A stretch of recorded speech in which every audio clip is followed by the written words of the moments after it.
Like most film photographers, every autumn I load up one of my cameras with Kodak Ektar 100 to capture all the fall foliage, the super saturated reds and oranges, and I posted some Ektar videos here the last couple years. It's a little cliche, but not gonna lie, I'll probably do it again this year. But for this video, I wanted to do something different. Let's face it, it's pretty hard to take a bad picture on Ektar in October in Ohio. It's low-hanging fruit. There's color bursting everywhere. So for this video, I wanted to wait until the peak fall season was over and see how Ektar performed then in November and December. So I loaded up my Pentax 6.7 with Ektar and headed out to a park I'd never been to before, Shale Hollow Park in Lewis Center, Ohio. And then you'll see a couple spots that may look familiar to you in Haydenville and Ariel Foundation Park. Stick around after the images and I'll give you my thoughts on shooting the same location over and over again.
So I liked a couple of these images, but overall I wasn't really bowled over by this set.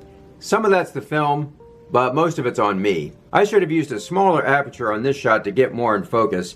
I thought the autofocus rock in the foreground might look kind of artsy, but it was just kind of distracting. The focus on this image was a little mushy. I wasn't crazy about the way that the Ektar rendered the snow in some of these images, but that might be my metering more than the film itself. If you're a regular viewer here, you've probably seen shots of Aerial Foundation Park in Mount Vernon, Ohio before. I've featured it in several videos in the past, and I keep finding myself going back there and shooting again, and there's a few reasons for that. Each time I go back, I try to capture it in a different way. It might be a different camera. I'd never shot it with my Pentax 6.7 before, for example. It might be a different format, 35mm, 120, sprockets, maybe panoramic. It might be a different film stock, color, black and white, slide film, maybe a specialty film like Yodica or Psych Blues. The different seasons bring different opportunities as well. That's why Monet painted these haystacks time and time again in the different seasons. Look, I'm not comparing myself to Monet. I'm just an old guy who takes pictures. But I do think if you can bring something new to the same location, there can be value in that. So these images may not be award winners, but again, that's okay. Matt Marash released a video recently exploring the idea that sometimes just the act of creating, in and of itself, can be enough. I recommend checking out that video. I've got a link in the description. And if you want to see more Ektar videos, I've got links for those too. As far as other color stocks go, I got a chance to shoot Cinesto 800T in my Pentax 6.7 recently, and I'll be posting a video of that here soon. Stay tuned to the channel for that and more. That'll do it for this episode, so until next time, do some good, have some fun, and shoot some film.